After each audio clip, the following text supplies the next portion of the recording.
Hey everybody, what's up? Welcome back to LEGO Space. So today we are finally finished with the Porsche project. All the mods went really well, the recoloring went well. A couple little things here and there on the instructions that kind of stumped me for a little bit. Like I talked about in earlier videos, the instructions were a little hard to read every now and then, but not bad by any means necessary. But the car looks amazing. I have already test fitted the body to the chassis. Everything fits beautifully, so I didn't make any mistakes, so that's good. And today we're going to kind of show you just a couple things that the mock or the mods did on the body and a couple things that I changed. Um, First things first, I kind of changed these grill pieces up front to something different. They were kind of using like a steering rack pieces for all that stuff.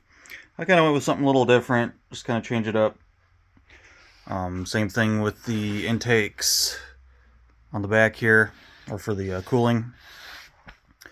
Of course, tried to use as much black pieces as possible for all of the structural work that holds the body together.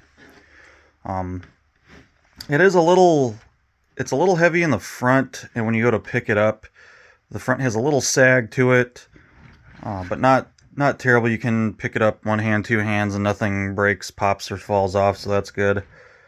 And I'll show you, excuse me, I'll show you one of the cooler things about this mod that I thought was really cool. So of course we have the door, and on the normal Lego build you could just take your finger and pull the door open. Well, you see that doesn't happen anymore. I can't pull this door open anymore because the mod includes working door handles. So you basically pull it up, pull it back, and then you can slam it like a real car door. Closes, stays closed. That's really cool. And I'll kind of show you, I'll actually show you on the driver's side here. Zoom in. I'll show you guys. You guys can see they're using a like an older style gray shock and some L-shaped pieces.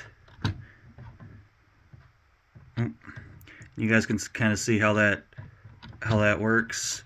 And then we're using literally just a black version of the door handle piece on the back here, and that's what locks the door there. Super simple, really cool though.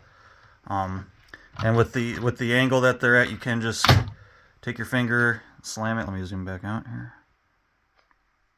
So that's really cool. I like that. That's just cool to have an actual working door handle on a Technic car like this. Something that was already pretty well detailed, but just adding a little bit more detail like that really adds to the overall car itself. Super nice. Other than just the construction of the body itself, building it as a separate piece, and the door handles, there really isn't much changed, really. The overall construction is pretty much exactly per the Lego instructions. Most of your changes are just on the whole support structure for the body, since you're building it off the car. When you build the Lego instructed version, you basically kind of build a little bit of the front half, and then you attach it to the chassis, and then you proceed to build the back half, kind of all somewhat permanently on the chassis. Of course, we have the hand of God steering now, and really easy to get that with the body on. You just slide off the top gear, and then there's a hole in the dash now where that axle can stick through, and then you just put your gear back on and you're good to go. These two axles here help guide your center console cover right here. Your back cover here That's got 4 empty holes. Those are guided by these blue Technic pins here. And it sits on fairly easily. The biggest part is just lining up around the axles. And then you guys can kind of see the pins that just slide in. I don't think I'm gonna utilize those. I'm not doing this to have this to be a real played with car. It's just kind of a really nice working example. So I'm not going to be rolling it around on the floor like a kid or anything like that.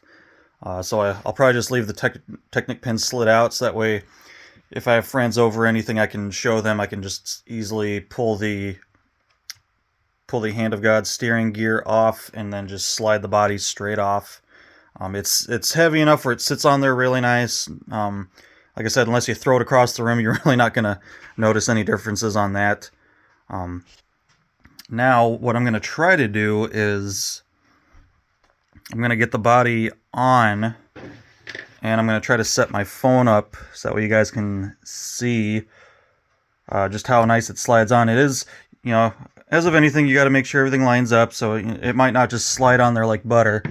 But overall, it's not bad. So I'm going to try to rig some wheels up here and see if I can't get my phone in a good spot without it falling. I actually might tilt you guys back just a bit if it'll stay. I don't know if it will. Just bear with me, guys. Sorry, I don't have a fancy stand or anything. Make sure that's kind of in view there. Looks like it'll be okay. All right.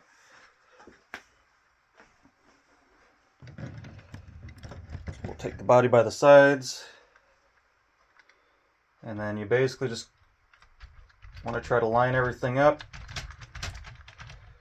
Get all the pins kind of lined up.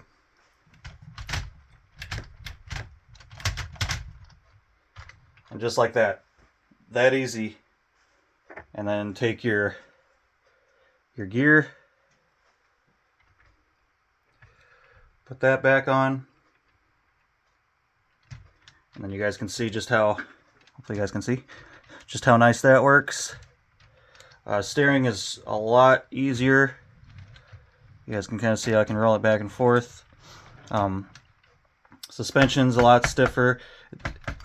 You guys can see the front rebounds a lot better and doesn't stay on the ground like it used to with having those double shocks in there. And yeah, it's really cool, guys. Like, just a fantastic mod for this car. Like I said, along with a few of my own changes, which I wanted to kind of incorporate, just changing some of the fine details and color and stuff like that. But overall, it's basically just the build from the mock off of Rebrick. I don't have a whole lot of room here, so I kind of have to shuffle it around here, but still have, even with everything redesigned, we still have room in the front for your little travel bag, for the driver's bag. And you guys can kind of see that. You still get a really nice view of the anti-roll suspension in here. Really nice, clears everything really well, looks really cool when you actuate it. You can still show that off without pulling off the body.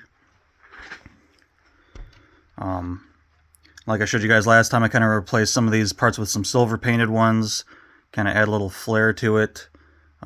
Change the stick shift to an actual knob and not just a one of the Technic spacers. Overall, just a really fantastic build. The car looks a lot better, in my opinion, from what it was from the build. Now, that's not saying it's not a good looking car straight out of the box. Straight out of the box, this was a really awesome, fun build, and it looked amazing. Everything worked okay, but with this, everything, the gearing, all the gearing is just so much smoother. having the indicator for shifting through the gears is really nice. Having a dead stop, so you know when you're done going through the gears, is really nice. So you don't even really need the indicator, but it is cool to have it. Inside, you're not really lacking anything. Of course, it did a lot of color change on the pedal shifting mechanism itself. Things might be proportioned a little different, but not bad. You still get your gauge cluster. Like I said, you don't get your little screen that was here anymore because of the gear indicator, which I'd rather have that. I think that's pretty cool, just to have another moving, visually moving part that you can see and has an actual use. And of course, the doors are just really cool. Working door handles. And then in the back here, you guys can see not too much change other than just some colors.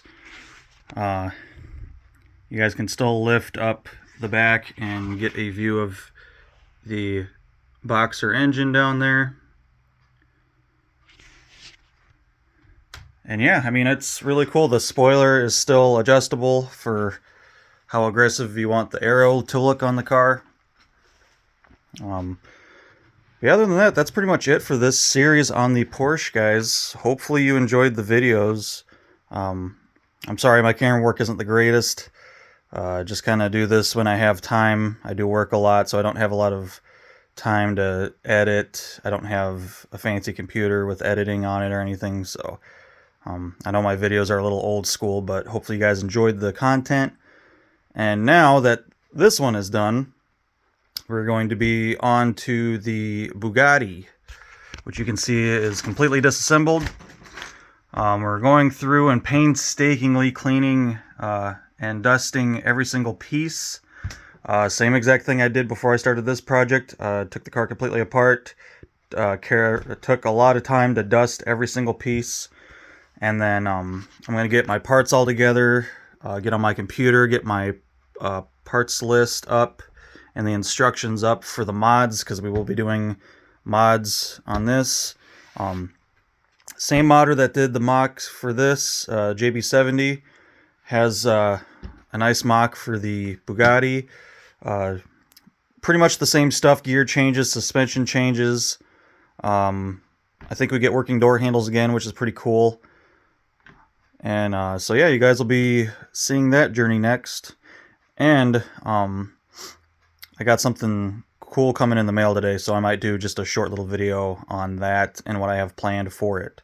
So, like I said, hopefully you guys enjoyed the Porsche videos. We'll go straight into the Bugatti videos. Hopefully you guys will enjoy those, get some ideas.